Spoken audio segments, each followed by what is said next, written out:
Hello friends, recipe इन Hindi 5M में आपका स्वागत है। तो आज की रेसिपी में हम आपके लिए लेकर आ गए हैं गुड़ और बेसन की बहुत ही बेहतरीन से रेसिपी। जैसे कि आप जानते हैं कि सर्दियों में सबसे ज्यादा गुड़ का इस्तेमाल किया जाता है क्योंकि हेल्थ के लिए बहुत ही ज्यादा फायदेमंद होता है और इसकी तासीर जो होती है बहुत ही ज्यादा गर्म होती है, तो इसलिए इसका सर्दी में सबसे ज्यादा इस्तेमाल किया जाता है। तो इसको आइए इसे बनाना शुरू करते हैं। इसे बनाने के लिए हमने ये जो एक छोटा बाउल लिया है, इसी से हम आपको पूरा मेजरमेंट बता देंगे। तो सबसे पहले हमें गुड़ लेना है, तो ये हमने क्रश करके गुड़ लिया है। तो ये जो हमारा एक बाउल है, इससे हमने ये 1.5 बाउल गुड़ ले लिया है और हमने इसे बिल्कुल अच्छी तरीके से क्रश भी कर लिया है। और इसके बाद ये जो कटोरी हमने ली है, इसी कटोरी से हमने 2 कटोरी बेसन ले लिया है, यानी कि चने का आटा जो होता है। तो 2 छोटा बाउल बेसन लेने के बाद हमें इसमें ऐड करना है सबसे पहले ये जो हमारा छोटा बाउल है, उसी से हमने ले लिया है ऑयल, या इसमें आप डाल सकते हैं देसी घी। तो यहाँ हमने देसी घी को पिघला लिया है और ये आधा कटोरी है, सभी हमने इसमें ऐड कर दिया है। और इसके बाद इसे अच्छी तरीके से इसमें मिक्स करना है। इसमें इसके बाद हमें कोई भी चीज़ ऐड नहीं करनी है और इसे अच्छी तरीके से मिक्स करते रहना है। अब घी जो है इसमें बिल्कुल अच्छी तरीके से मिक्स हो चुका है और ये किस तरीके का बन गया है हम आपको दिखाते हैं। इस तरीके से ये बन जाना चाहिए हमारा। और इसके बाद अब हम इसमें ऐड करेंगे बेकिंग पाउडर या बेकिंग सोडा, आपके पास जो भी है आप इसमें डाल सकते हैं। तो ये हम 1/4 चम्मच इसमें ऐड कर रहे हैं और फिर इसे अच्छी तरीके से मिक्स कर देना है। अब इसमें ऐड करना है हमें पानी, तो थोड़ा थोड़ा ही इसमें हम पानी डालेंगे और इसके बाद इसे अच्छी तरीके से मिक्स करते रहेंगे, क्योंकि डो जो हमें तैयार करना है वो हमें बिल्कुल पतला तैयार नहीं करना है, थोड़ा सा हार्ड हम इसको तैयार करेंगे, जिस तरीके से कि हम सेव तैयार करते हैं। अब इसके बाद ये हमारा इस तरीके का डो बनके तैयार हो चुका है। तो बस हमें ऐसा ही इसका डो चाहिए होगा और इसका थोड़ा सा हमें पोर्शन ले लेना है, इतना बड़ा जितना कि हम लोई बनाते हैं, कितना भी बड़ा आप ले सकते हैं, छोटा या बड़ा। और इसे हाथ की मदद से इस तरीके से आपको लंबे आकार में करना है। तो धीरे धीरे हथेली की मदद से इस तरीके से घुमाते रहिए और इसको एक बिल्कुल लंबा आकार दे देना है। जैसे कि हम मोटे सेव बनाते हैं, इसी आकार का हमें ये बना लेना है। और इसके बाद बीच में से हमें इसे कट करते रहना है, यानी कि हमारे छोटे छोटे सेव तैयार करने हैं। ये आप देख सकते हैं कि एक ही बार में हमारे काफी सेव बन गए हैं। तो इसी तरीके से बाकी के भी हम तैयार कर लेंगे। अब इस तरीके के सेव बन के हमारे तैयार हो गए हैं। तो आप किसी भी शेप में चाहें तो इसे बना सकते हैं, लेकिन हमने इन्हें इसी शेप में बनाया है। और इसके बाद गैस पर हमने रख दी है एक कढ़ाई और उसमें हमने ऑयल डाल दिया था। तो ऑयल हमारा हल्का सा गर्म हो चुका है, इससे ज्यादा गर्म अभी नहीं करना है।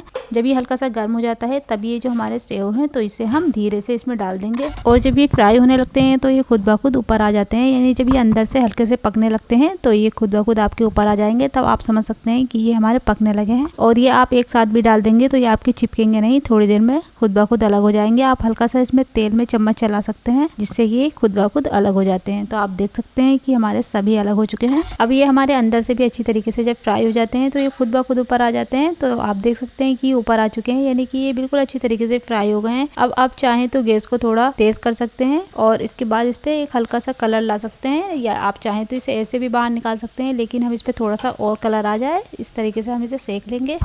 तो चम्मच को लगातार चलाते हुए इसे थोड़ी देर हम और सेकें। अब आप देख सकते हैं कि इसमें हल्का सा कलर भी आ चुका है और ये बिल्कुल अच्छी तरीके से हमारे कुरकुरे भी हो चुके हैं। तो अब हम इन्हें बाहर निकाल लेते हैं।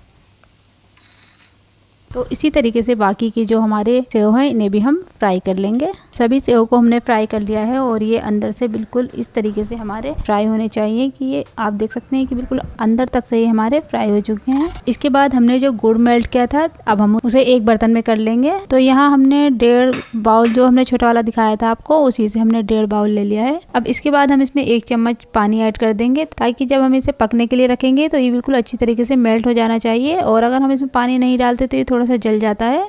अब इससे ये फटाफट इसमें पिघल जाता है। अब गुड़ हमारा ये अच्छी तरीके से मेल्ट हो चुका है। उसके बाद हमें एक दूसरी कढ़ाई रख लेनी है और ये जो हमने गुड़ को मेल्ट किया है तो इसे छान लेंगे, क्योंकि हमारा देसी गुड़ है तो इसमें थोड़ी सी डस्ट होती है, जैसे कि इसमें घास फूस थोड़ी सी रह जाती है, तो इसलिए हम इसे छान रहे हैं। तो आप देख सकते हैं कि इसमें थोड़ी सी तरीके की धूल निकल जाती है। तो ये हमारा साफ गुड़ हो चुका है। अब इसे हम थोड़ी देर पकने देंगे अच्छी तरीके से। तो धीमी आंच पे ही हमें इसे पकाना है। अब जब हमारा ये कम से कम 5 मिनट पक जाएगा, तब हम इसे थोड़ा सा चेक करेंगे कि ये किस तरीके का हो चुका है। हम आपको चेक करके दिखा देंगे कि आपको कितना गुड़ को पकाना है। अब हमारा गुड़ पकते हुए काफी टाइम हो चुका है, यानी कि 10 मिनट हमारे इसे गुड़ पकते हुए हो गए हैं। और आप देख सकते हैं कि ये थोड़ा सा जो इसमें पानी था वो भी बिल्कुल ड्राई हो चुका है और इसमें शाइन सी आ चुकी है। तो हमने इसे काफी बार चेक कर लिया था पानी में, तो हम आपको एक बार और चेक कर दिखा देते हैं कि किस तरीके का हो जाना चाहिए। तो यहाँ हमने पानी ले लिया है और इसमें इस तरीके से ये गर्म गुड़ को डाल देना है।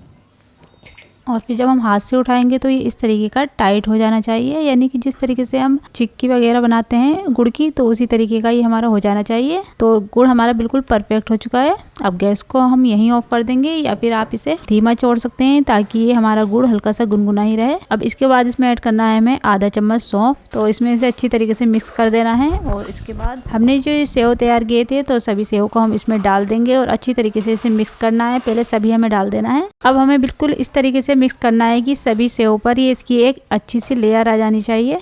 अब आप देख सकते हैं कि गुड़ की एक लेयर इस पर लग चुकी है सेव पर और ये आपस में बिल्कुल चिपक गए हैं। तो इसे अब हमें बिल्कुल लगातार इस टाइम पे इसे चलाना होता है ताकि बिल्कुल भी आपस में चिपके नहीं। और ये जब थोड़ा सा हल्का गुनगुना होता है तो आप इसे हाथ से भी हटा सकते हैं, लेकिन अभी इसे लगातार चलाना है। और इस टाइम पे आप चाहें तो इसमें थोड़ा सा घी ऐड कर सकते हैं ताकि इसकी जो शाइन है वो ऐसे ही रहती है। तो आप देख सकते हैं गुड़ की इस पे एक अच्छी सी लेयर आ चुकी है। इसे आप लगातार चलाते रहेंगे तो ये बिल्कुल अलग अलग हो जाते हैं और आप देख सकते हैं कि हमारे बिल्कुल अलग अलग हो चुके हैं और ये इसी तरीके से हो जाते हैं। तो आप समझ गए होंगे कि ये हमने गुड़ पारे बनाकर तैयार किए हैं, जिस तरीके से कि शक्कर पारे बनाकर तैयार करते हैं। लेकिन शक्कर पारे जो होते हैं वो शक्कर और मैदा से बनाए जाते हैं तो इतने हेल्दी नहीं होते हैं, लेकिन ये गुड़ और बेसन से तैयार किए गए हैं तो ये बहुत ही ज्यादा हेल्दी भी होते हैं। तो आप इसे घर पर जरूर ट्राई कर सकते हैं। और अगर आपको हमारी ये रेसिपी जरा सी भी अच्छी लगी हो तो इसे लाइक कीजिए, शेयर कीजिए, कमेंट कीजिए और अगर नए हैं तो चैनल को सब्सक्राइब कीजिए। आज की वीडियो में इतना ही। Thank you for watching.